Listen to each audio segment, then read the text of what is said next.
जय माता दी।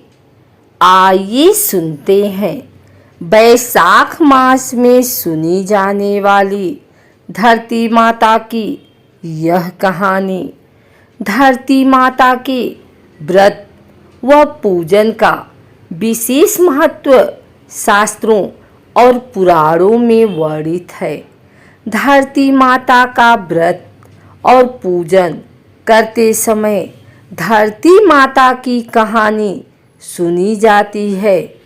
जो भी व्यक्ति सच्चे मन से धरती माता का पूजा करता है तो उसे पाप कर्मों से छुटकारा मिलता है।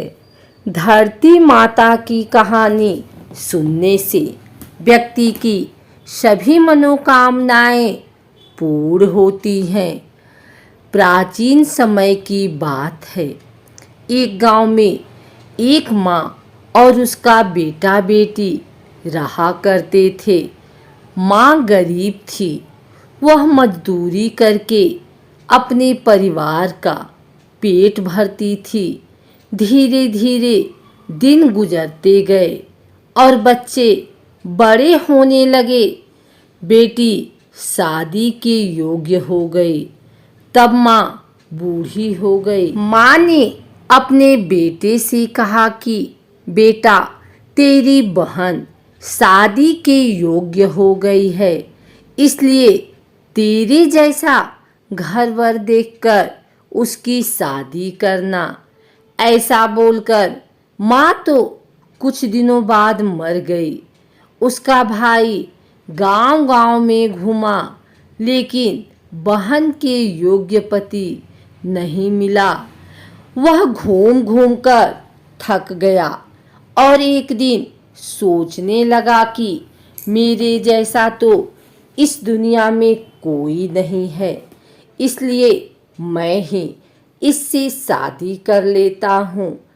ऐसा सोचकर वह चुनरी और शादी के लिए सब सामान ले आया। तब उसकी बहन ने पूछा कि भाई, तुम यह सब सामान क्यों लेकर आए हो? तब उसके भाई ने कहा कि बहन, यह सब सामान तुम्हारी शादी के लिए लेकर आया हूँ। गांव वालों ने बहन से कहा कि तुम्हारा भाई ही तुमसे शादी करने वाला है। तब बहन ने जाकर अपने भाई से पूछा कि भाई, मेरी शादी किससे कर रहे हो? इस पर भाई ने कोई जवाब नहीं दिया। तब बहन समझ गई। उसने एक लोटे में जल लिया, चुनरी ली और चप्पल पहनकर जंगल की तरफ चली गई। जंगल में गाय चराने वाले ग्वालों ने उससे पूछा कि कहाँ जा रही हो? तो वह कुछ नहीं बोली। वन में जाकर वह धरती माता को पुकारने लगी और बोली कि हे धरती माँ, अब तुम ही मेरी लाज रखना, वरना अनर्थ हो जाएगा। वह बोली, मैं क्या करूं? माँ, मुझे अपनी गोद में ले लो, नहीं तो अन्याय हो जाएगा। जब धरती फटी तो बहन ने एक तरफ लोटा, चुनरी और चप्पल रख दिए और वह धरती में जाने लगी। इतने में दौड़ता हुआ उसका भाई जंगल में आया और उसने ग्वालों से पूछा कि मेरी बहन किधर गई है? ग्वालों ने कहा कि तेरी बहन उस तरफ गई है। वह बहन बहन पुकारता हुआ उस तरफ दौड़ता है। तब वह देखता है कि उसकी बहन धरती में समा रही है। यह देखकर वह बहन को पुकारता हुआ उसके तरफ दौड़ता है। तब तक उसकी बहन धरती में समा चुकी थी। केवल थोड़े से बाल दिखाई दे रहे थे। वह बहन के बालों को मुट्ठी में पकड़कर रोने लगा। बहन, तू सत्य के लिए धरती माँ की गोद में समा गई। मेरी बुद्धि भ्रष्ट हो गई थी।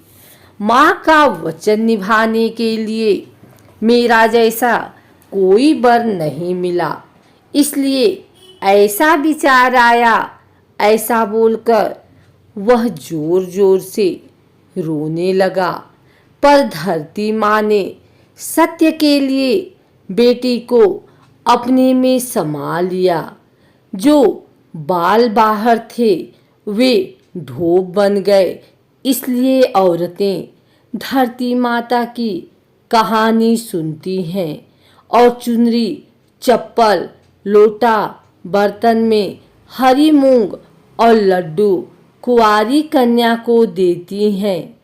जो भी धरती माता की कहानी सुनता है, धरती माता उसको सुखी रखेंगी। हे धरती माता, कहानी कहने, सुनने और हुंकारे भरने वाले सभी को सुखी रखना। बोलो धरती माता की जय।